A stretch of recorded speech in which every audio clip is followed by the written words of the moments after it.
Grew up Catholic in this little town, and we lived on this kind of L-shaped corner of the street.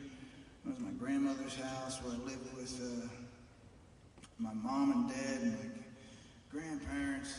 And then there was a field, and then right on the other side of the field, this little field, was a nuns' convent and a priest rectory.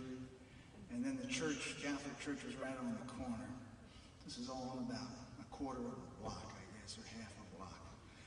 And then right across the street from the Catholic church was my aunt's house, where I had a grown cousin and a couple of little cousins, my cousin Richie.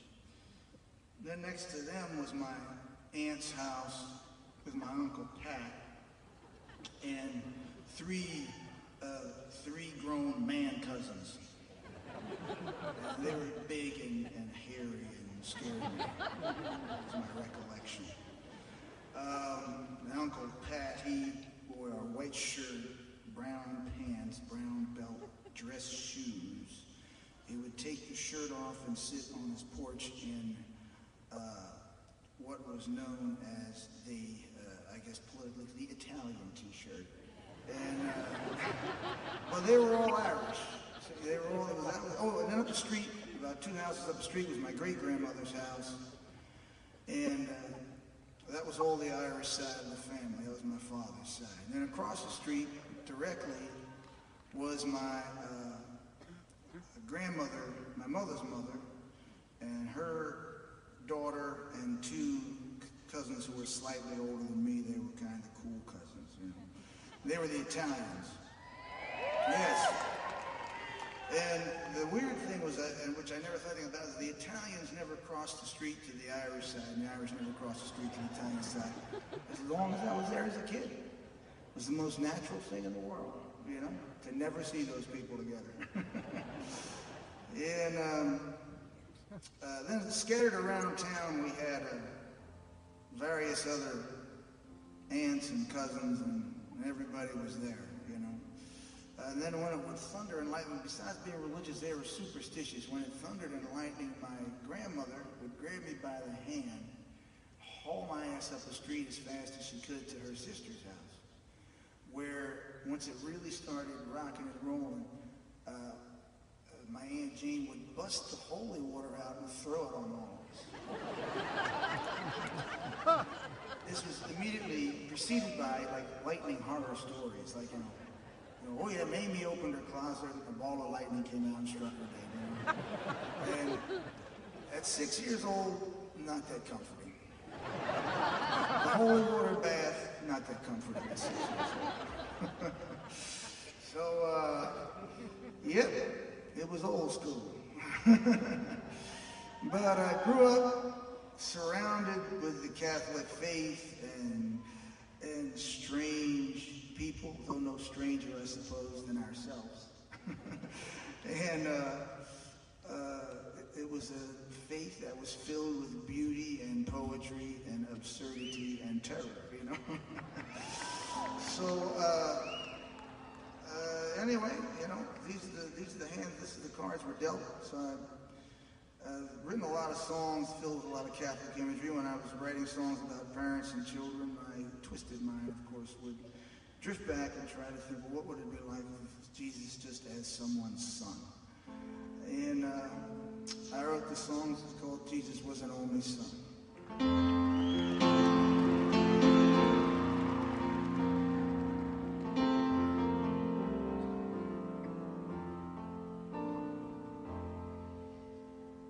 Well, Jesus was an only son as he walked up Calvary Hill. His mother Mary walking beside him in the path where his blood spilled. Yeah, Jesus was an only son in the hills of Nazareth. As he lay reading the Psalms of David, well, at his mother's feet, The first thing that strikes you when you have your kids, of course, is fear for their safety. And suddenly there's this feeling in your stomach that there's no train you wouldn't stand in front of. And you realize, oh my God, this is a life sentence. The mother prays, sleep tight, my child, sleep well, for I'll be at your side.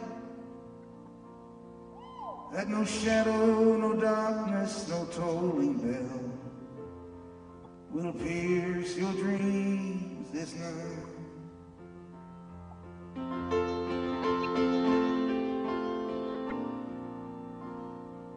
And I just figured what makes the choices we make mean anything are the things we sacrifice for them. And I always wondered about Jesus thinking about what he was giving up. He had to be thinking that, man, it's really beautiful this time of year down in Galilee. And there's that great little bar on the corner that needs a manager.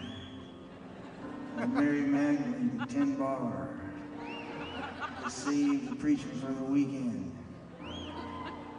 That'd work out. We could have a bunch of kids and watch the sun fall on their face and see their lungs fill with air at night when they're sleeping, and see the next day, and the next day, and the day after that, and the day after that, and just the day after that. In the garden at Gethsemane, he prayed for the life he'd never lived. He beseeched his heavenly Father to remove the cup of death from his lips. Now there's a loss that can never be replaced, a destination that can never be reached, a light you'll never find in another's face, a sea whose distance cannot be breached.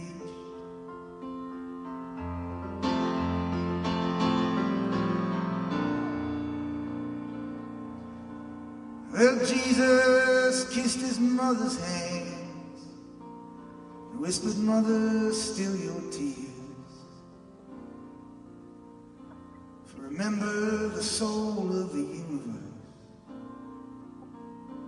willed a world and did appear."